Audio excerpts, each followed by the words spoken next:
ভীষণ স্মার্ট টিভিতে সন্ধ্যা স্বাগত জানাচ্ছি আমি ফখরুল ইসলাম। এমপি আনোয়ারুল আজিম হত্যাকাণ্ডের রহস্য উন্মোচনের কাছাকাছি পুলিশ, জানালেন স্বরাষ্ট্রমন্ত্রী। উপজেলা নির্বাচনের দ্বিতীয় ধাপেও ভোটের হার 37%। নির্বাচন ঘিরে বাড়ছে সংঘাত, সংঘর্ষ ও খুনের মতো ঘটনা। এসব বিষয় নিয়ে আমরা কথা বলবো। আজকে আমাদের শিরোনাম ঠিক করেছি এমপি হত্যাকাণ্ড তোলপাড় 2 বাংলায়। স্টুডিওতে দুজন অতিথি আছেন আলোচনা বিশ্লেষণের জন্য। আমরা শুরুতে পরিচয় করে দিতে চাই যাদেরকে। আছেন কুদ্দুস আফরাদ, সিনিয়র সাংবাদিক, এবং আছেন ডাক্তার জাহিদুর রহমান, রাজনীতি বিশ্লেষক। দুজনকে স্বাগত জানাচ্ছি। প্রিয় দর্শক, আমরা সরাসরি আলোচনায় ফিরতে চাই। কুদ্দুস আফরাদ, আপনাকে দিয়ে শুরু করতে চাই। আসলে গত দুদিন ধরে আমরা আমাদের ঝিনাইদহ 4 আসনের যে সংসদ সদস্য আনোয়ারুল আজিম আনার হত্যাকাণ্ডটি বেশ নাড়া দিয়েছে এবং উদ্বেগজনক একটি ঘটনা। যে নিরাপত্তার বিষয়টি নিয়ে যে আমাদের একজন সংসদ সদস্য, আইন প্রণেতা, বিদেশে হত্যাকাণ্ডের শিকার হয়েছেন পার্শ্ববর্তী দেশে। নিরাপত্তার বিষয় নিয়ে যদি একটু বলেন এবং এটি কতটা উদ্বেগজনক বিষয়টি নিয়ে আপনার বিশ্লেষণ জানতে চাই। ধন্যবাদ আপনাকে। ধন্যবাদ আমাদের আজকের এই অনুষ্ঠানের সহ আলোচক ডক্টর জাহিদ এবং যারা দেখছেন দেশ টিভির সামনে এই মুহূর্তে আছেন, আপনাদেরকে শুভেচ্ছা। বিষয়টা হচ্ছে উদ্বেগজনক তো অবশ্যই। একজন সাধারণ নাগরিক মারা গেল, আমরা উদ্বেগ, উৎকণ্ঠা, নিন্দা, প্রতিবাদ জানাই। উনি একজন সংসদ সদস্য, ওনার মৃত্যু নিশ্চয়ই কারো কাম্য না। কোনো মানুষের কোনো প্রাণের অপঘাতে মৃত্যু কারোই কাম্য না। বিবেকবান মানুষ কখনো এটা কামনা করে না। এখানে নিরাপত্তাজনিত কতটুকু এটা বলতে পারবো না। তার কারণ হচ্ছে যে সংসদ সদস্যরা লাল পাসপোর্টধারী, তারা যখন তখন যে কোনো দেশে যেতে পারে। সেটা যদি কোনো ফর্মাল ওয়েতে যায়, অর্থাৎ কোনো গভর্নমেন্টের কাজে যায়, প্রতিনিধি হিসেবে যায়, তখন তারা অন্যান্য দেশের আমাদের যে মিশন আছে বা দূতাবাস আছে তাদেরকে অবহিত করে যায়। আর পার্সোনাল কাজে যখন যাওয়া হয় অনেক ক্ষেত্রে অবহিত করে না। কেউ কেউ শাসক দলের থাকলে অনেক সময় অবহিত করেন, আমরা যেটা দেখি, বা এই ধরনের একটা রেওয়াজ আছে। কিন্তু এই ক্ষেত্রে ওই ধরনের অবহিত করা হয়েছে বললেন আমাদের কলকাতা যে উপ হাই কমিশন আছে এখানে, আমি জানি না উপ হাই কমিশনের কোনো বক্তব্য আমরা জানি না। আমরা যেটা নানান ফুটেজে আমি ডক্টর জাহিদ আমরা যা কিছু দেখেছি, জেনেছি, সবটাই গণমাধ্যম সূত্রে আমাদের কাছ থেকে। ব্যক্তিগতভাবে এখানে এখন পর্যন্ত এবং আনুষ্ঠানিকভাবে উনি মৃত এটাও কিন্তু কোনো কর্তৃপক্ষ ঘোষণা করে নাই। বলা হচ্ছে উনি খুন কাণ্ডে, ওনার লাশ টুকরো টুকরো হয়ে গেছে, এরকম নানান ব্রিফিং। কিন্তু গভর্নমেন্টের তরফ থেকে, আমাদের গভর্নমেন্টের তরফ থেকে আনুষ্ঠানিক কেউ বলা, কালকে যেরকম ধোঁয়াশায় ছিল, কারণ কালকের বক্তব্য এক একজনের বক্তব্য মন্ত্রীদের এক এক রকম ছিল। খুন হয়েছে না কথা তো বলেছে না, খুন হয়েছে না কথা, খুন হলে তো ট্রেস করার কথা। খুনটা শব্দটা ওইভাবে বলে নাই, বলছে যে ওনাকে পাওয়া যাচ্ছে না। এক মন্ত্রী বলছেন যে উনি এখনও ওনার লাশ উদ্ধার হয় নাই, এইভাবে এরে। আবার কেউ বলছেন খুন হয়েছে, কেউ বলছেন লাশ টুকরো টুকরো হয়েছে। এইসব বিভ্রান্তি ছিল। আজকে এটা ক্লিয়ার, উনি মারা গেছেন এবং কালকে রাত্রেই শেষ দিকে এটা ক্লিয়ার করা হয়েছে। আমি যেটা মনে করি যে একজন সংসদ সদস্যর এইভাবে মৃত্যুর পিছনে দায় একটা হচ্ছে যে উনার নিজের, উনি যেইভাবে এখান থেকে গেলেন এই দায়টা উনার উপরে বর্তায়। উনি হত্যাকাণ্ডের শিকার হয়েছেন সত্য, কিন্তু দায়টা কিছুটা তার উপরে বর্তায়। তিনি কোথায় গেলেন, কিভাবে গেলেন, কাদের সাথে গেলেন, কোথায় থাকলেন, সব কিছুতে একটা ধোঁয়াশা আছে এখনও। তারপরে হচ্ছে এখানে রাজনৈতিক কোনো কর্মকাণ্ড আছে বলে এখন পর্যন্ত কারো পক্ষ থেকে হয় না। তার এখানে পূর্ব শত্রুতা আছে, কিছু রাজনৈতিক শত্রুতা থাকতে পারে, ব্যবসায়িক শত্রুতা থাকতে পারে, অন্যান্য কিছু থাকতে পারে। শত্রুতার জেরে আমরা মনে করি এই ঘটনাটা ঘটেছে। সেটি কি রাজনৈতিক শত্রুতা? আমরা তো এখন পর্যন্ত তা পাইনি। আমরা বলছি, কিন্তু রাজনৈতিক শত্রুতা, ব্যবসায়িক শত্রুতা, পারিবারিক শত্রুতা, কারণ যার নাম এসছে সবচেয়ে বেশি, অর্থাৎ আখতারুজ্জামান শাহীন, তার ভাই ওই মেয়র মনে হয় সম্ভবত, ওই ঝিনাইদহ কালীগঞ্জ পৌরসভার মেয়র, এবং ঘনিষ্ঠ বন্ধু তারা পরস্পরের, এমপি এবং তারা, এবং শাহীনও বন্ধু। কিন্তু এই শাহীন এটার মূলত এই খুনকাণ্ডের মূল মাথা বলা হচ্ছে এখন পর্যন্ত। আমাদের এখানে একটা টেন্ডেন্সি আছে আমাদের বাংলাদেশ পুলিশের বা আমাদের বাংলাদেশের রাজনীতিবিদদের, বাংলাদেশের কর্তৃপক্ষের, যেটা বাইরে খুব কমই দেখা যায়। কালকে বিকেল পর্যন্ত, সন্ধ্যা পর্যন্ত ওদের পুলিশের ব্রিফিংয়ের ঢং আর আমাদের পুলিশের ব্রিফিংয়ের ঢঙে আকাশ পাতাল তফাৎ। কেমন সেটি? এটা মনে হয় যে এরা জানে সব কিছু। বাংলাদেশের তরফের কথা হচ্ছে সব কিছু তারা জানতেন। তারা কতটুকু জানেন এটা আমরা জানি না, জানলেও কতটুকু বলা যায় সেটা একটা, যেহেতু হত্যাকাণ্ডের শিকার, ক্লু এখনও ডিসক্লোজ হয় নাই, কিছুই হয় নাই, কিন্তু আমাদের এখানে বলে দেওয়া হচ্ছে বাংলাদেশের এই কিলিং করেছেন এক্সাম্পল। তো আজকে ওইখানে দেখা গেল আজকে যেসব খবরাখবর পাওয়া যাচ্ছে ওদের 2 জন আছে এখানে। তো একটা ইন্ডিয়ার মাটিতে খুন হচ্ছে, বাংলাদেশের মাটি থেকে আমি বলছি যে বাংলাদেশে আমাদের লোকেরই খুনটা করেছেন। এই ফৌজদারি দণ্ডবিধিতে ফৌজদারি মামলা মোকদ্দমায় কিন্তু স্পটটা কোথায়? ইন্ডিয়া, কলকাতা। কলকাতা কোথায়? অমুক ভবনে। তো দায় দায়িত্ব কিন্তু কারো না কারো ওইখানে আসবেই, এবং সে যদি বৈধ ইমিগ্রেশন পার হয়ে যেয়ে থাকেন তাহলে দায় দায়িত্ব ইন্ডিয়ারও পড়ে। তো সেই জায়গাটা আমরা কাউকে দায়ী দিতে চাচ্ছি না। আবার কালকে ওইখানকার যে পশ্চিমবঙ্গের সিআইডির আইজি উনি বলছিলেন যে আমরা এখন এটা তদন্ত সাপেক্ষে আসি, এখনই কিছু বলতে চাচ্ছি না, আমরা কিছু রক্ত পেয়েছি, ওইগুলো আমাদের এক্সামিন করা হচ্ছে ইত্যাদি ইত্যাদি। আমি মনে করি যে এই জায়গাটা হচ্ছে যে একটা ফারাক কি জানি কি একটা খামতি আছে বা কোনো একটা ফাঁক ফুকর আছে। তো বিষয়টা হচ্ছে তার মেয়ের যে আর্জি, এই আর্জিতে কিন্তু মানুষের মনের ভিতরে খোঁচা দেয়। কারণ আমাদের এখানে প্রায় নানানভাবে এরকম মিসিং হয় বা আমরা দেখি খুনের শিকার হয়, কিন্তু এইগুলার যদি যথোপযুক্ত দ্রুত বিচার হয়, দ্রুত বিচার বলতে আমি বলছি যে আমাদের আদালতের যেই লম্বা আছে এটা অস্বীকার করছি না আমি। আমাদের এখানে বিচার প্রার্থী, বিচারের সংখ্যা, বিচারকের সংখ্যা এই জায়গায় যেরকম আছে সেইটার কথা বলছি না। আমি বলছি টেক আ পুলিশি অ্যাকশান। পুলিশি অ্যাকশানগুলো কখনো কখনো দেখা যাচ্ছে খুব দ্রুত হচ্ছে, কখনো হচ্ছে না। ধরেন কারাপশানের ক্ষেত্রে যখন বিশাল কারাপশন হয়, কারোটা খুব দ্রুত হয়, কারোটা হচ্ছে না। তো এই জায়গাটা যদি একই পথ, রেললাইনের মতো যদি একই সরল রেখায় চলে, তাহলে কিন্তু ল অ্যান্ড অর্ডারের একটা বোঝা যায় যে না গভর্নমেন্ট চেষ্টা করতেছে, গভর্নমেন্টের সেই ইয়াটা আসে। গভর্নমেন্ট যে করছে না সেটা আমি বলছি না, কারণ গভর্নমেন্ট করছে দেখেই কোনো জায়গায় কোনো ক্ষেত্রে আমরা বিচারও দেখতেছি। ধরেন আমি একটা প্রসঙ্গে বলি, এখানে আমাদের এখানে নানা কাণ্ড ঘটে, তো কোনো খুন কাণ্ডে দেখা যায় যে খুব দ্রুত আইডেন্টিফাই করে বের করে নেয়। আবার আমি তো আমরা নিজেরই আমাদের পেশার 2 জন সহকর্মী দীর্ঘ 1 যুগ হয়ে গেল মারা গেছে, সেটা হচ্ছে না। এরকম তনু হত্যাকাণ্ডের ঘটনা আমি বলতে পারি হচ্ছে না। আনলেস কিছু মার্ডার আছে তারা এটা হচ্ছে ঝুলিয়ে রাখা হচ্ছে, ফাইনাল রিপোর্টও দিচ্ছে না। ফাইনাল রিপোর্ট দিলে মনে একটা শান্ততা আছে যে ওইখানে ইনকোয়ারি করে তারা কোনো ক্লু পেল না। এটা ডিপার্টমেন্টাল ব্যর্থতা টোটাল, কিন্তু এটা ডিপার্টমেন্টাল ব্যর্থতাও বলছে না, আবার এটাকে এগিয়েও নিয়ে যাচ্ছে না। তো এইসব জায়গাগুলোতে যদি আর একটু প্রম্পট হয় এদিক দিয়ে ভালো হবে। আর আমাদের যে সাংসদ আনার সাহেবের এই মৃত্যুতে যে তার এলাকার যে আহাজারি দেখেছে, এটা সত্যিই খুব মর্মান্তিক আমি মনে করি। এইটি তো আপনার কাছে কি মনে হয়, মানে যেহেতু কোনো সাধারণ মানুষ নন, একজন আইন প্রণেতা, তিনি হত্যাকাণ্ডের শিকার হয়েছেন, কোনো পূর্ব পরিকল্পনা বা বড় ধরনের কোনো পরিকল্পনা নিশ্চয়ই ছিল? পরিকল্পনা তো আছে, এটা স্পষ্ট বোঝা যায়। তাকে এখান থেকে নিয়ে যাওয়া হয়েছে, ওইখানে একটা ঘরে রেখে তাকে হত্যা করা হয়েছে। পরিকল্পনা তো একবার ক্লিয়ার। এখন পর্যন্ত আমাদের পুলিশ বা পশ্চিমবঙ্গের পুলিশের যে বক্তব্য, ইতিমধ্যে পশ্চিমবঙ্গের পুলিশের 2 জন কর্মকর্তা আজকে ঢাকায় আসার কথা, তারা একটু ইনভেস্টিগেশন করবে, যেহেতু খুন কাণ্ডটা ওইখানে হয়েছে, ওরা এটা দেখছে। কারণ এখন নিয়ম অনুযায়ী কিন্তু এই বাংলাদেশে আসামি আসলো, আমাদের যেহেতু 2 দেশের একটা চুক্তি আছে, এখানে যদি কোনো আসামি থাকে আসামি তাদেরকে দিয়ে দিতে হবে, কারণ খুনটা হয়ে গেছে ও আরেকটা দেশের একটা রাজ্যে।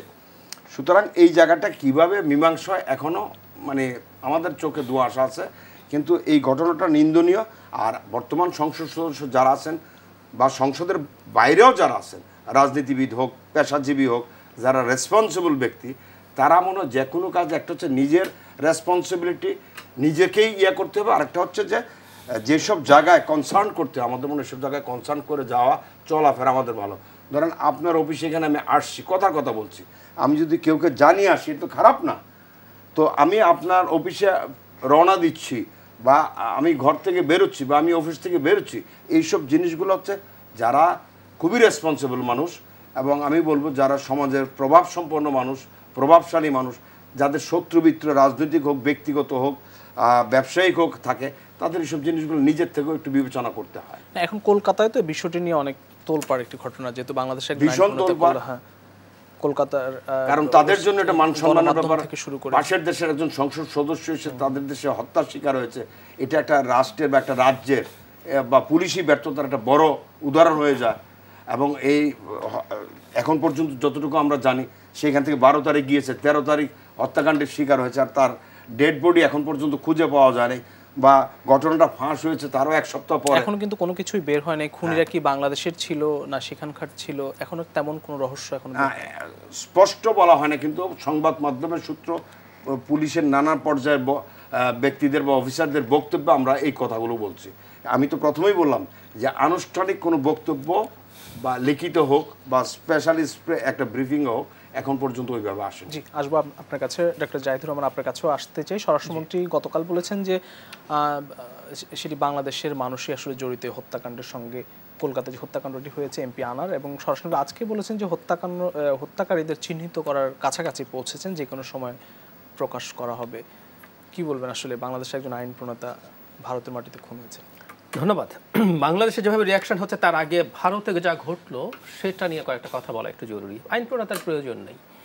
ধরুন আমরা একজন সাধারণ নাগরিক, ভারতে গেলাম, আমরা থাকলাম, অথবা একজন ভারতীয়, যেভাবে উনি খুন হয়েছেন এবং যা যা হয়েছে এরপর, মানে যে কোনো একজন মানুষকে না হঠাৎ করে খুন করে আপনি চলে যেতে পারেন, খুব টাফ ব্যাপার না। ছুরি দিয়ে, গুলি করে, মাথায় বাড়ি দিয়ে খুন করে চলে গেলেন, বালিশ চাপা দিয়ে। আপনি একটা মানুষকে প্ল্যান করে নিলেন একটা ফ্ল্যাটে, নানান রকম, ঠিক আছে নিলেন, আপনি মানুষটাকে খুন করলেন, 3 দিন ধরে তার ডেড বডি আপনি ওখান থেকে ট্রান্সফার করলেন। মানে আমরা যে বর্ণনা পত্রিকায় পড়েছি এর চেয়ে বিভৎসতা কিছু তো আসলে হতে পারে না। খণ্ড খণ্ড করলেন, ফ্রিজে রাখলেন, যেহেতু একসাথে নিতে পারছেন না। আজকে ডিবির জনাব হারুন সাহেব আরো ভয়ঙ্কর তথ্য দিলেন। তার হাড় এবং মাংস আলাদা করা হয়েছে, মাংসে মশলা মাখানো হয়েছে একটা পারসেপশন দেওয়ার জন্য, যেটা কোনো ভোগ্য মাংস। মানে আমি যেটা বলতে চাইছি, প্রসেসটা দিনের পর দিন হয়েছে, এটা হুট করে একদম খুন করে চলে যাওয়া না। সো এতগুলো দিনের মধ্যে এই ঘটনা ঘটলো, এবং ওনাকে যে পাওয়া যাচ্ছে না এই তথ্য কিন্তু তার পরিবারের পক্ষ থেকে জানানো হয়েছে, যোগাযোগের মধ্যে উনি নাই।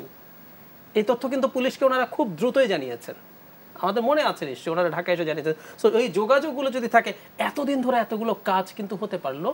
ভারতীয় পুলিশ বা সেখানে যারা তাদের সংস্থা আছে তারা কেউ কিছু জানতে পারলো না। এটা শুধু একজন এমপি না, একজন সাধারণ নাগরিক এবং একজন ভারতীয় নাগরিকের ওপরেও যদি হয়, আমরা পুলিশি ব্যর্থতা বলবো না? সিরিয়াসলি বলবো।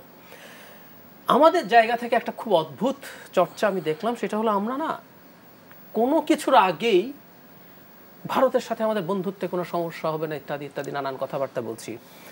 মানে ধরুন আমরা যদি দেখি আমাদের একজন এমপি, আমি অবশ্যই এই এমপিদেরকে দামি এমপি বলতে পছন্দ করি, উনি মারা গেছেন, তারপর আমি শব্দটা বলি কারণ হলো আমি আসলে তাদের কিছু আইন প্রণেতা যেভাবে বলছেন, I don't agree with this, যাই হোক এটা অন্য আলোচনা।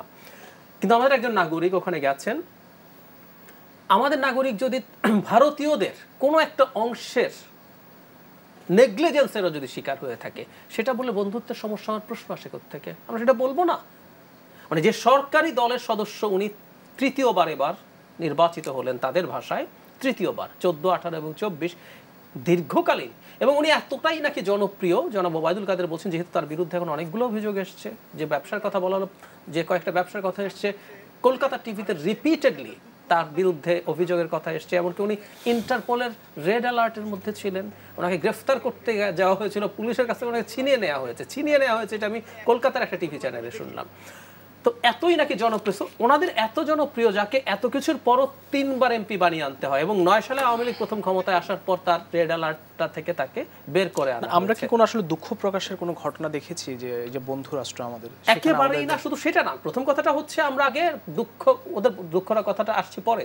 প্রথম কথাটা হচ্ছে, আমাদের রাষ্ট্রের একজন নাগরিক ওখানে এইভাবে নৃশংসভাবে হত্যাকাণ্ডের শিকার হয়েছে, দীর্ঘ সময় ধরে এই প্রসেস চলেছে, এখন পর্যন্ত কোনো বিবৃতি নেই, এবং তারা এই ফেইলিয়ার নিয়ে তো আমরা কনসার্ন হব। আমাদের যে কোনো নাগরিক যে কোনো রকম বিপদে পড়তে পারে তো ওখানে গিয়ে। এই যে আপনি নতজানু একটা পররাষ্ট্রনীতির কথা আমরা খুব বলি না, আমাদের দেশের মানুষকে বর্ডারে গুলি করে হত্যা করা হচ্ছে, যদিও নন লেথাল ওয়েপন ইউজ করার জন্য আমাদের এগ্রিমেন্ট হয়েছে, কিন্তু আমরা নিজেরা বলছি যে ও গরু চোরাচালান করছে। আমাদের একজন মন্ত্রী, খাদ্যমন্ত্রী, উনি এখন খাদ্যমন্ত্রী আছেন, সরাসরি বলেছেন। কেন? আমাদের এই জিনিসগুলো স্মরণ করিয়ে দেয়া, তাতে তো বন্ধুত্বের সমস্যা হওয়ার কিছু নেই। আমরা কি আমাদের জেনুইন বন্ধুকেও তার সাথে কোনো কনফ্লিক্ট হলে বলি না? বলি তো, আমরা পরিবারে বলি না? বলি তো, তাতে কেন সম্পর্ক নষ্ট হবে সেটাই বুঝি না। নাম্বার 2, কুদ্দুস ভাই খুবই রাইটলি বলেছেন, ঘটনা ঘটার মুহূর্তেই বাংলাদেশিরা জড়িত, এটা করছি সেটা করছি, সবাইকে ধরে ফেলেছি। এবং স্বরাষ্ট্রমন্ত্রীর মন্তব্য যে দুটো আপনি পড়লেন, গতকাল আর আজকের মন্তব্য কিন্তু, গতকাল খুব কনফিডেন্টলি বলছেন, আজকে আবার বলছেন চিহ্নিত করা হচ্ছে, নানা রকম তথ্য আসছে। এত তাড়াহুড়ো কেন? কেন বাংলাদেশিরা করছেই বলে আপনি এত কনফিডেন্টলি বলছেন? যেটা ওই যে কুদ্দুস ভাই বলছেন যে কলকাতার দুটোর মধ্যে ডিফারেন্স আছে। আমি নিজেও দেখছিলাম গতকাল কলকাতার চ্যানেলগুলো, এবং একটা জিনিস খুব ইন্টারেস্টিং অফ টপিক, মানে তাদের চ্যানেলের প্রেজেন্টেশনের প্যাটার্নই ডিফারেন্ট। আমি প্রথম দেখলাম, মানে এখনকার অ্যাঙ্কাররাও যেভাবে এটাকে সেন্সেশনালাইজ করছেন। তো এই জিনিসগুলো তো আমাদের মধ্যে খটকা তৈরি করে, খুব স্বাভাবিকভাবেই তৈরি করে। আর যে মানুষগুলো জড়িত বলে বলছেন, যদি তারাই জড়িত হয়ে থাকে, আপনি যদি তাদেরকে ধরে আনেন, নামও দেখছি আমরা কিছু, তো এই ডেড বডি টুকরো টুকরো করে কোথায় কোথায় ফেলা হলো সেটার তথ্য তাহলে কেন পাওয়া যাচ্ছে না?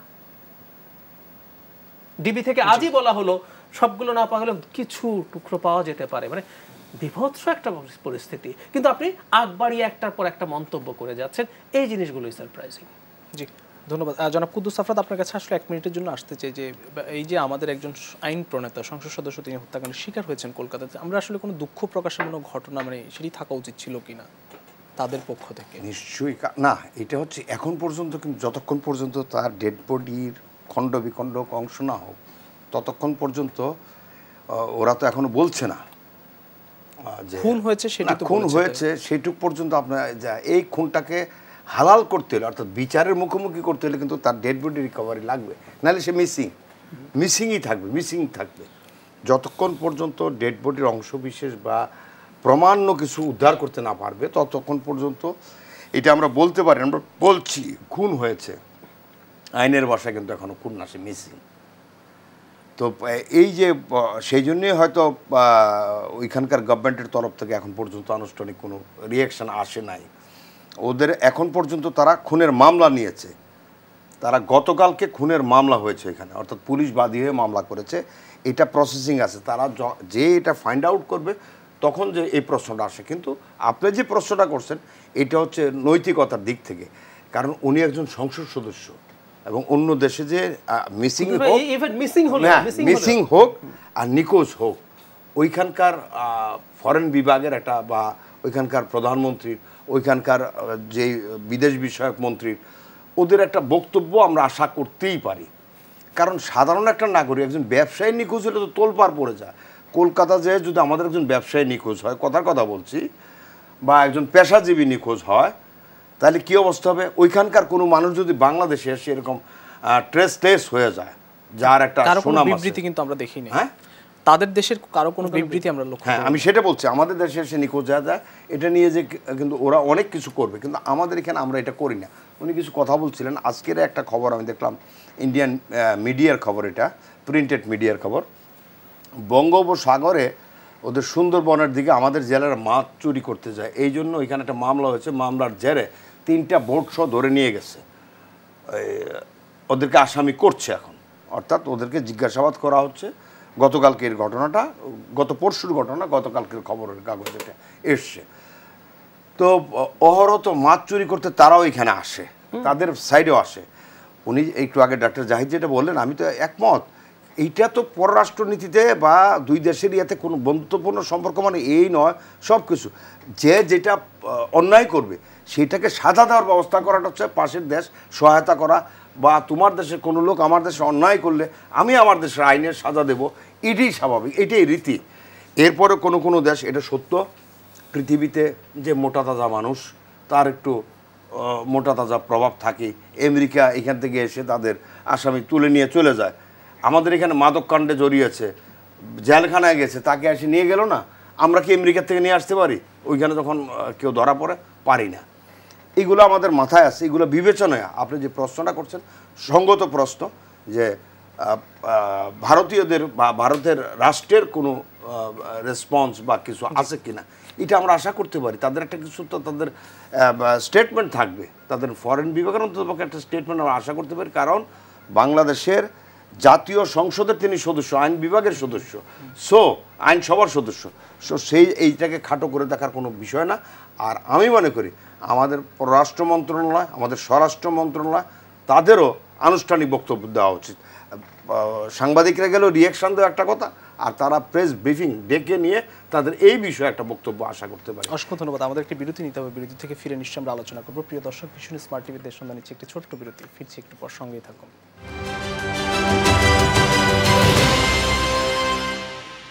ভীষণ স্মার্ট টিভি দেশ সন্ধ্যা আরও একবার স্বাগত জানাচ্ছি। আমাদের সঙ্গে দুজন অতিথি আছেন, আমরা আবারও যেতে চাই। জনাব কুদ্দুস আফরাদ, আপনার কাছে আবারও আসতে চাই। আসলে এমপি আনার হত্যাকাণ্ড নিয়ে বিএনপি মহাসচিব বলেছেন যে এর সঙ্গে দুর্নীতি জড়িত থাকতে পারে, এইসব বিষয়গুলো নিয়ে সংশয় প্রকাশ করেছেন। ওবায়দুল কাদের বলেছেন যে বিষয়টি আসলে সমীচীন নয়। আসলে এই যে এটি নিয়ে আবারও মানে রাজনীতি, যেহেতু আপনি নিজেও বলছেন যে আসলে কোনো রাজনৈতিক বিষয়ে জড়িত নয় বা নাও থাকতে পারে। না, বিষয়টা এমন না। এখন একজন এমপি বা রাজনীতিবিদ, একজন রাজনৈতিক নেতাও একটা দলের ওইখানকার সভাপতি ছিল, উপজেলা পর্যায়ে 3 বারের এমপি ছিল। এই মৃত্যুকে নিয়ে কোনো রকম আগাম কারোই কথা বলাটা আমি প্রথম থেকেই বলছি। এইসব একটা হচ্ছে যে কোনো খুন কাণ্ডে রেসপন্সিবল ব্যক্তিগুলো, এখন এটা বিএনপির মহাসচিব হোক, আওয়ামী লীগের জেনারেল সেক্রেটারি হোক, কারো পক্ষ থেকে এই নিয়ে বাকযুদ্ধ করাটা একবারে মানুষ কিন্তু শোভন পর্যায়ে দেখে না, দেখবেও না, কোনো মানুষই না এটা নিয়ে কটাক্ষ এসে। বরঞ্চ এখানে মানবিক মানুষ হিসাবে আমি প্রথমেই বলছি যে সে যেরকমই হোক, যখন অপঘাতে কারো কিছু মৃত্যু হয় তখন আমরা আমাদের মানবিক বোধটাতে আঘাত করে। তো সেই জায়গার থেকে দুর্নীতি জড়িত ছিল দেখে মারা যাচ্ছে, বা উনি এই যেটা একটু আগে ডাক্তার জাহিদ বলেন, হ্যাঁ তার নামে অনেক ক্লেম ছিল, সেই জন্যই মৃত্যুর হত্যাকাণ্ডের শিকার হয়েছে, এটা এই মুহূর্তে বলতে পারেন। যদি পুলিশ সবগুলো, অর্থাৎ ওই দেশের পুলিশ, আমাদের দেশের পুলিশ এমন কিছু অভিযোগ পায় যে তার হত্যাকাণ্ডের পিছনে তার নানান অতীত কর্মকাণ্ড জড়িয়ে আছে, তখনই আমরা এটা আদালত কর্তৃক স্বীকৃতি হলে বলতে পারি। তার আগ পর্যন্ত একটা প্রাণের মর্মান্তিক মৃত্যুকে আমরা কখনোই কটাক্ষ করাটার মানবিক বোধ থেকে, এই সংস্কৃতির আমি বিরোধী। আমি কোনো প্রাণেরই মানে অপঘাতের মৃত্যু বা বিভিন্ন দুর্ঘটনার মৃত্যু হয়, আমি তার জন্য ব্যথিত হই, এবং সেটার প্রতিকারে যদি কিছু করা থাকে সেই জায়গায় সহায়তা করতে চাই। বিএনপি মহাসচিবও যদি বলে যে হ্যাঁ তার এই মৃত্যুকে মেনে নেওয়া যায় না, এবং গভর্নমেন্টের উচিত এটাকে যেভাবে হোক দ্রুত এটার খুনিদেরকে শনাক্ত করা, বিচারের ব্যবস্থা করা, ইত্যাদি ইত্যাদি চাপ সৃষ্টির দরকার আছে।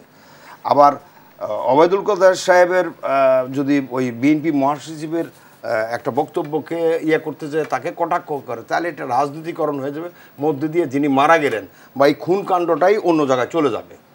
এটা কখনোই শোভন পর্যায়ে পড়ে। এই ঘটনার মধ্য দিয়ে কি আমরা এই যে কলকাতা বলি বা ভারতেই বলি, আমরা যে মানুষের মধ্যে আমাদের কিন্তু অনেক পর্যটক কিন্তু কলকাতাতে বা ভারতে যান, আসলে তো সংখ্যা কি বেড়ে যাবে কিনা এই যে মানুষের মধ্যে? না, এই ঘটনার সাথে এমনি যে যায় মানুষ না, ওইটার সংখ্যা না। আমাদের এখান থেকে প্রচুর মানুষ যাচ্ছে, দেখেন প্রচুর অপরাধীরাও যে ওইখানে ঠাঁই নিয়ে বসবাস করছে, এটাও সত্য। বিজনেস কর্মকাণ্ডে অনেকে যাচ্ছে, আমাদের মাদক, তারপরে অন্যান্য ব্যবসায়িক চোরাচালান, হুন্ডি চোরাচালান প্রায় হচ্ছে, এরা দাপটের সাথে এই পায়ের ওপার চলাফেরা করছে। এইটার সাথে অন্যটাকে মিলানো যাবে না। সংখ্যা বাড়লো না, এইটার সাথে অন্যটা সংখ্যা বাড়ার কোনো কিছু নেই। এর আগে যেটা হতো, বহু আগের ঘটনা বলছে, আমাদের একজন সাংবাদিক আজকের থেকে 15-20 বছর আগে চিকিৎসার জন্য কলকাতা যে একজন খুব মোস্ট ওয়ান্টেড একটা লোক একটা হোটেলে থাকতো, ভুলক্রমে সে যেদিন ছেড়ে গেছে ওই রুমটা যে বাংলাদেশের সাংবাদিক উঠছে, রাত্রে লালবাজার পুলিশ খবর পেয়েছে যে ওইখানে ওই মোস্ট ওয়ান্টেড লোকটা আছে, তো যে তাকে ধরে ফেলছিল। অর্থাৎ সাংবাদিক ওইখানে পরে জেল টেল খেটেছে, তাকে নানান করা হলো, দোষী সাব্যস্ত না। তার আগে তারা বুঝতে পারছে যে আমাদের এখান থেকে যখন ফরেন মিনিস্ট্রি থেকে জানানো হলো বা অন্যান্য প্রসেসিংয়ে, ততদিনে তার 2-3 মাস সাজা, মানে সাজা না কি বলা যায়, জেলের ভিতরে তার থাকতে হয়েছে, ফিরে আসছে। এরকম ভুল ভ্রান্তি হয়, এটা যে কোনো পেশায়। উনি ডাক্তার, ওনার সব কিছু ডাক্তারি পেশা, আমরা অনেক সময় সেন্টিমেন্টাল হয়ে যায় যে এটা হলো কেন, এটা তার কাজ, 2-1টা ভুল হবেই। আমরা লেখালেখি যখন করি, আপনি যখন কথা বলেন, 2-1টা আমরা বলি স্লিপ অফ টাং, কেউ বলে। আমাদের দেশেও যদি এই ধরনের ঘটনা ঘটে বিদেশি কোনো নাগরিকের, তখন কিন্তু আমাদের দেশেও তো একটি মানুষের মধ্যে একটি ভীতি চলে আসে। সেক্ষেত্রে কি আমাদের যারা পর্যটক যান না, এইটার সাথে ভীতির কোনো কারণ নেই, কারণ এটা প্ল্যান মার্ডার। এটা আপাতত বুঝি এটা প্ল্যান মার্ডার, কোনো অ্যাক্সিডেন্টাল মার্ডার না। তো যারা ব্যবসায়িক কাজে যায় তাদের সাথে এটার ভীতির কোনো কাজ নাই। যারা নর্মালি পর্যটক যায়, চিকিৎসার জন্য যায়, এর সাথে আমার মনে হয় না কোনো বৈরী বা প্রভাব ফেলবে, আমার ব্যক্তিগত ধারণা। জি, আপনার মন্তব্য একটু জানতে চাই, আসলে কোনো নিরাপত্তা শঙ্কা দেখেন কিনা? এটা বলে আরেকটা ব্যাপার একটু আগে বলি, তারপর এখানে আসছি। আমি কুদ্দুস ভাইয়ের সাথে একমত যে যত ভয়ঙ্কর মানুষ হোক, কারো অপঘাতে মৃত্যু, যে কোনো মৃত্যু আমরা এইভাবে কোনোভাবেই মেনে নিতে প্রস্তুত। আমরা যখন এক্সট্রাজুডিশিয়াল কিলিং হতো, আমাদের যুক্তি কী ছিল?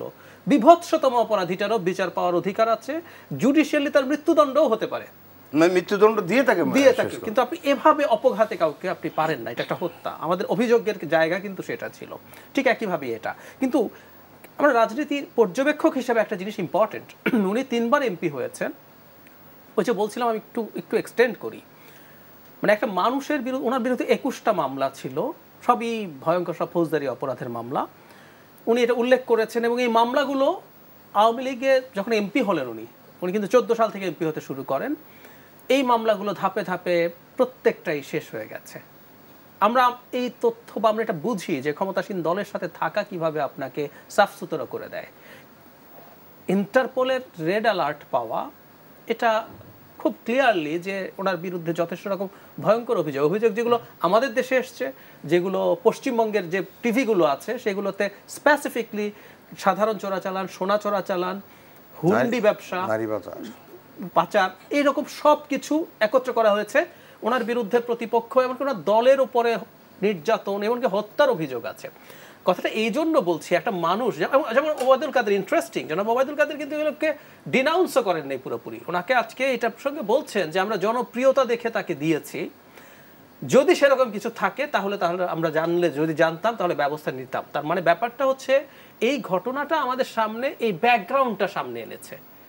আমাদের দেশে আইন প্রণেতা শব্দটা খুবই বলা হচ্ছে, বলছি আমরা একজন আইন প্রণেতার, এই ব্যাকগ্রাউন্ডের একজন আইন প্রণেতা আওয়ামী লীগের হয়ে সংসদে গেছে।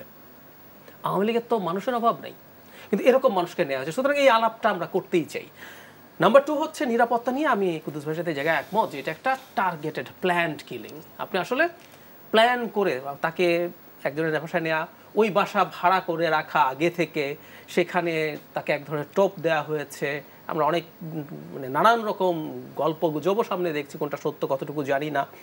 তাকে নিয়ে যাওয়া হয়েছে, সো এটা প্ল্যান করে তাকে হত্যা করা হয়েছে। এবং হতে পারে, আমি বলছি না যে এটা হয়েই গেছে, যে তাদের তো বন্ধুত্বপূর্ণ সম্পর্ক ছিল, তাদের এক ধরনের ব্যবসায়িক পার্টনার এবং ছিল বলে ধারণা করা হচ্ছে। তো সেটার কোনো রকম কোনো সমস্যা যদি হয়ে থাকে তাহলে সেটার একটা রেজাল্ট হিসাবে এটা হয়েছে। সাধারণভাবে যারা ভারতে যান তারা প্রাথমিকভাবে টেনশন করার কিছু নেই। কিন্তু আমি অন্য একটা জায়গায় আসছি। ভারতে আমি শুরুতে যে কথাটা বলছিলাম যে এইরকম একটা অপরাধ এত লম্বা সময় ধরে করা হচ্ছে, সুতরাং ভারতের আইন শৃঙ্খলা পরিস্থিতি নিয়ে কিন্তু আমাদের টেনশন হতে পারে। কারণ ভারতে তো অন্য অপরাধীও আছে। প্ল্যান্ড কিলিং না হোক, আপনি ব্যবসায়িক কাজে গেছেন, আপনি বেশ কিছু টাকা নিয়ে গেছেন, আপনি শপিং করতে গেছেন। আমাদের দেশে অনেকেই কিন্তু যারা একটু সামর্থ্যবান মানুষ আছে, অনেকে শপিং করতে যায়, চিকিৎসার জন্য কিন্তু আপনি বেশ ভালো টাকা নিয়ে যান।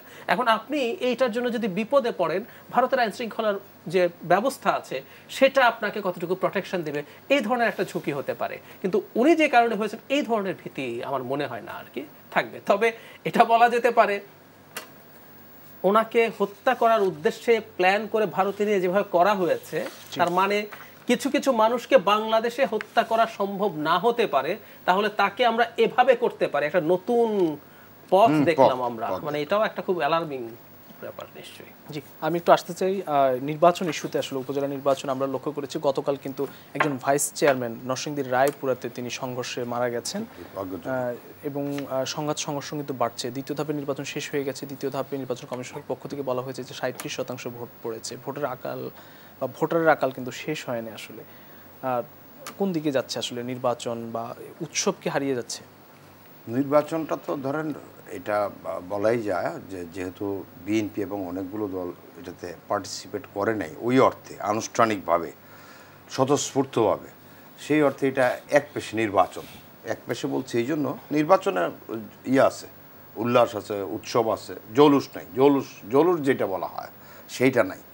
কারণ জাতীয় নির্বাচনে কিন্তু এই যে ভোটার হার 40-42 যাই দেখানো হয়েছে, কিন্তু স্থানীয় সরকার নির্বাচনে কিন্তু আর একটু বেশি থাকে সাধারণত। যদি বিএনপি নাও আসে সেক্ষেত্রে আরও কমছে কেন? না, কমছে। স্থানীয় সরকার ভোট জাতীয় নির্বাচনের চেয়ে অনেক বেশি হওয়ার আমাদের ধারণা ছিল এরকমই, যে এটা হয়তো 50-50 যাবে এরকম। প্রথম ধাপটা যেটা হলো সেটাতে প্রচণ্ড সে সময় আবহাওয়াটা বৈরী ছিল, তাপ তাপপ্রবাহ চলছিল। যদিও ওই আমাদের সিসি সাহেব বলছিলেন যে ধান কাটার মৌসুম, আমি ব্যক্তিগতভাবে আমি দেখেছিলাম গ্রামে যে মানুষ আমরা নিজেরাই তাপে কে যাবে ভোট দিতে, এত গরমে আবার লাইন ধরতে হয়, যদিও লাইন ধরার মতো অবস্থা ছিল না।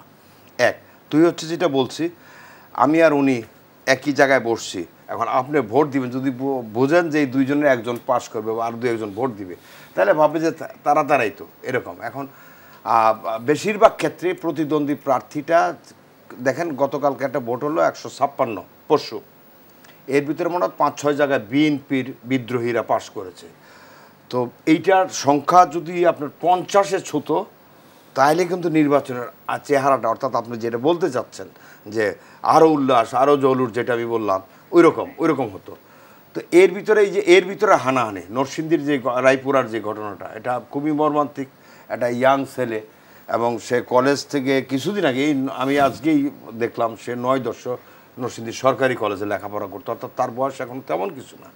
এই ছেলেটার বাবাও চেয়ারম্যান, কতটা বেপরোয়া হলে। এখন এই যে খুনকাণ্ডের আলোচনা করলাম না, এখানে যদি কোনো প্রভাবশালীর হয়ে এই ছেলেটা মারা গিয়ে থাকে, দেখবেন এটাকে আস্তে আস্তে এটা পিছনে পড়ে যাবে।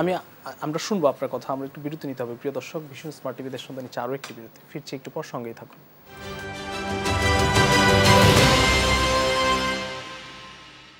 ভীষণ স্মার্ট টিভি দেশ সন্ধ্যা আরো একবার স্বাগত জানাচ্ছি। আমরা আবারও আলোচনা শুনতে চাই। জনাব কুদ্দুস আফরাদ, আপনার কাছে আপনার কথা শুনছিলাম আসলে এই যে এখন হত্যাকাণ্ড, সংঘাত, সংঘর্ষ, আমি যেটা বলছিলাম যে উপজেলা লেভেলের এইসব ভোটে এই যে মারামারি হানাহানি, ধরেন এই যে হত্যাকাণ্ডের শিকার হল নরসিংদীর যে ছেলেটা সুমন মিয়া, আজকে যদি অ্যাকশন হয় সত্যিকার, কারণ তাকে কে মেরেছে এটা পত্রপত্রিকায় আসছে, নানান জায়গায় আলোচিত হচ্ছে, তাকে যদি ধরা না হয় মনে হবে যে বিচার ব্যস্ত গেল। আসলে বিচার তো লম্বা, আমি সেজন্যই বলছিলাম বিচার হচ্ছে লম্বা জিনিস, কিন্তু পুলিশি অ্যাকশনটা, বাংলাদেশের মানুষ আইনের শাসন বিশ্বাসী বলতে পুলিশকে নিউট্রাল জায়গায় চায়, পুলিশ তো কিন্তু আইনের শাসন করবে না। কিন্তু বাংলাদেশের মানুষের ধারণা হচ্ছে যে আমি থানায় যে প্রতিকার চাবো, আমার এটা ছিনতাই হয়ে গেছে, মিনিমাম অ্যাকশনটা দেখবো। আর যদি এখানে যে নেগলেসি দেখি, তাহলে যেটা হয় মানুষ নিরুৎসাহিত, বিশ্বাস করে। নির্বাচন কমিশনের কি দায় আছে না? নির্বাচন কমিশনের কোনো দায় আমি দেখি না। এই জন্য তার সাংবিধানিক কাজ, অর্থাৎ স্থানীয় সরকার মন্ত্রণালয় থেকে যখন তাকে ছাড়পত্র দেওয়া হয়েছে এই উপজেলা নির্বাচন করার, তার নির্বাচন আয়োজন করতে হবে। তার নির্বাচন আয়োজনের বড় ব্যত্যয় এখন পর্যন্ত চোখে পড়েনি, তার ত্রুটি বিচ্ছুতি চোখে পড়েনি। রাজনৈতিক দলগুলো পরস্পর ভোটার আনার কাজ কিন্তু প্রতিদ্বন্দ্বী প্রার্থীরা আনতে পারছে না। কোনো জায়গায় নির্বাচন জমছে, কোনো জায়গায় জমছে না। কোথায় জানেন? যেই জায়গায় প্রভাব বেশি সেই জায়গায় জমছে না, যেখানে আবার প্রভাব কম সেখানে জমছে। অর্থাৎ নিউট্রালিটি যেখানে আছে সেখানে ভোটের হার বাড়ে। আর যেখানে মনে করা হয় যে আগের থেকেই সিদ্ধান্ত বলবৎ, এখানে ও পাস করবে, ওর যেতে হবে না, তোমরা ভোট দিতে যেও না, সেই জায়গায় ভোটার হার কমে যায়। সুতরাং এই দায়িত্ব কিন্তু প্রভাবশালী মহল, প্রভাবশালী ব্যক্তি, প্রভাবশালী প্রতিদ্বন্দ্বী প্রার্থী তাদের নিতে হবে। রাজনৈতিক দল হিসেবে আওয়ামী লীগকে নিতে হবে, অন্য কেউ এই দায় নেবেন। আসবো আপনার কাছে, আরো একবার হয়তো আসতে পারবো। ডক্টর জাহিদুর রহমান, আপনার কাছে আসতে চাইছো, এই যে ভোটের উৎসব বা উৎসব ম্লান হয়ে যাচ্ছে, যত একদিন যাচ্ছে ভোটারের হার কমছে কেন? উৎসব ম্লান হয়ে যাচ্ছে নাকি গেছে? আমার মনে হয় অলরেডি গেছে। মানে ভোট ব্যাপারটা কি, আপনি আপনার পছন্দের প্রার্থী নির্বাচন করবেন এবং আপনার সব রকম প্রার্থীর চয়েস আছে, সেখান থেকে যাবেন। সেটা যদি না হয় এবং আপনি যদি জানেন ভোটের রেজাল্ট কি হবে, খুব স্বাভাবিকভাবে আপনি যদি ইভেন আওয়ামী লীগও করেন, আপনার তো ওখানে যাওয়ার একটা, বাদ দেন আপনি ঘরে শুয়ে থাকতে পারেন, ওখানে যাওয়ার একটু পরিশ্রম আছে, ধরে নিলাম এটা শীতকাল, গরমও নাই, তারপরে এই যে সময়টা আপনি কেন ব্যয় করবেন? আপনি কোনো একটা কাজ কোনো ন্যূনতম সময় ব্যয় করতে চান, পরিশ্রমের কাজ, কম পরিশ্রমের কাজ। কথার কথা, আজকে যদি বিএনপি সহ একটা পার্টিসিপেটরি ইলেকশন হতো, এই গরম, ধান কাটা, এগুলো কিন্তু মেজর প্রবলেম থাকতো না। তখন আপনি আমরা ওজন করি তো, আমি কি দিচ্ছি কি পাচ্ছি। শীতকাল হলেও আপনি দেখবেন ভোটের পার্সেন্টেজের চেয়ে বেশি হওয়ার কোনো কারণ ছিল, কারণ আপনি কেন যাবেন? যারা ভোট করছেন তারা মূলত জানেন তারা কারা, এমনকি যেটা জরুরি কথা, কুদ্দুস ভাইও বলছেন, কে জিতবে, কাকে জেতানো হবে, এই জিনিসগুলো তো ঠিক থাকে। আসলে এখানে আমি একটা জায়গায় দ্বিমত করবো তার সাথে, সেটা হলো এই যে প্রভাব থাকলে ভোটার কম আসছে, ভোটারদেরকে চাপ দেওয়া হচ্ছে, হুমকি দেওয়া হচ্ছে, বাসতে দেওয়া হচ্ছে না, এমনকি অনেক প্রার্থীর উপরও তো চাপের ঘটনা হচ্ছে। একটা উদাহরণ দেই, এটা তো আমরা জানি, এটা তো প্রকাশিত। একজন প্রতিমন্ত্রীর শ্যালক বিনা প্রতিদ্বন্দ্বিতায় নির্বাচিত হওয়ার জন্য সবাইকে কোনো না কোনোভাবে ম্যানেজ করেছেন। একজনকে পারেন নাই, তাকে তুলে নিয়ে গিয়ে নির্যাতন করেছিলেন, তাই তো? তার তো ভিডিও পর্যন্ত আমাদের সামনে আছে। সেই নির্যাতিত প্রার্থীর কাছে সেই প্রতিমন্ত্রী গেছেন, অ্যাপোলোজাইজ করেছেন, তার মানে উনিও স্বীকার করেছেন তাকে নির্যাতন করা হয়েছে। পরে উনি ওনার শ্যালককে সরিয়ে নিয়েছেন, যিনি নির্যাতিত হয়েছেন উনি বিনা প্রতিদ্বন্দ্বিতা হয়েছেন। খুনের ঘটনা আমরা নরসিংদীতে যেটা, এখানে কি কোনো প্রশ্রয় কিংবা প্রভাব দেখছেন কিনা? আমি আসছি, এটা কেন জরুরি। এই ঘটনায় কি এখন পর্যন্ত কোনো ফৌজদারি ব্যবস্থা হয়েছে? যদি ফৌজদারি ব্যবস্থা না হয়ে থাকে, এই মুহূর্তে তো নির্বাচন কমিশনের অধীনে বা তার বলার কথা থাকে যে আইন শৃঙ্খলা রক্ষাকারী বাহিনী কি করবে না করবে, তারা কি বলেছে? বলেনি, করেনি। আমি আরেকটা যুক্তি দিই, তাহলে বুঝবে নির্বাচন কমিশনের ব্যর্থতা। স্বজনদেরকে নির্বাচনে যেতে নিষেধ করা হলো, তার মানে আওয়ামী লীগ নিজে দেখছে যে তার মন্ত্রী এমপিদের স্বজনদের জন্য তার অন্য আওয়ামী লীগ নেতা, এই যে প্রতিমন্ত্রী শ্যালক যাকে পিটিয়েছিলেন, উনি উপজেলা আওয়ামী লীগের যুগ্ম সাধারণ সম্পাদক, উনিও আওয়ামী লীগ, যিনি হত্যাকাণ্ডের শিকার হয়েছেন, সব কিন্তু একই মানুষজন, শুধু তাদের প্রভাবের যে কতটুকু দেখাতে পারবেন তার বলি তারা হচ্ছে। এখন প্রশ্নটা হচ্ছে, নির্বাচন কমিশনের হাতে যদি ক্ষমতা থাকে, একটু খেয়াল করেন কুদ্দুস ভাই যেটা বলছেন, যার প্রভাব আছে সেখানে নানান কিছু ঘটে, ওই প্রভাবের জায়গাগুলোতে তো নির্বাচন কমিশনের সবকিছু করতে পারার কথা ছিল।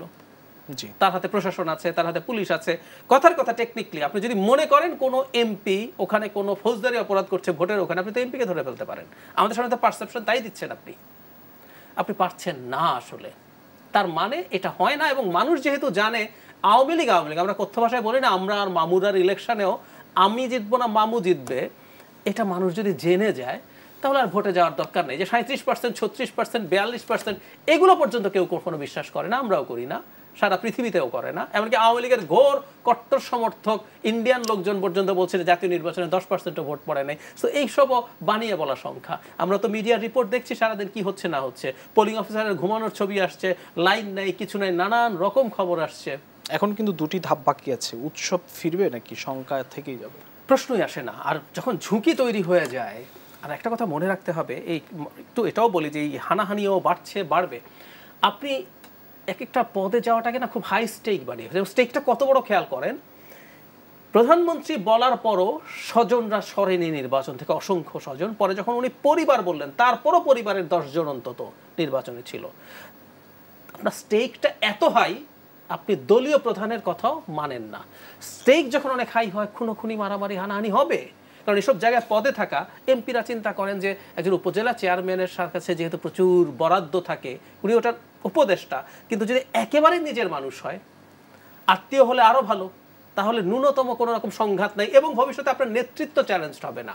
উপজেলা চেয়ারম্যান কিন্তু আস্তে আস্তে আপনার এমপিত্বের উপরে নতুন করে ঝামেলা শুরু করবে। সো আপনি ছেলে বা অন্য কেউ, ভাই, শ্যালক, দুলাভাইও আছেন, এসবকে দিবেন, এই সংঘাতটা চলবে। এবং যেহেতু পরিস্থিতি এইরকম, বাংলাদেশে লিখে রাখেন আপনি যে প্রতিটা পরবর্তী 2 ধাপ আরও খারাপ হবে এবং ভবিষ্যতে নির্বাচনগুলোতে তথাকথিত উৎসব হওয়ার কোনো সম্ভাবনা নেই। এবং নির্বাচন কমিশনের মুখেও যে 37-36 আসছে, ক্রমাগত এগুলো আরও কমতে থাকবে। আর ভোটটা আসলে দিচ্ছে 5-7। আমরা জনাব কুদ্দুস সাফাত আপনাকে দিয়ে শেষ করতে চাই, আসলে উৎসব কি ফিরবে? আরও 2টি ধাপ বাকি রয়েছে।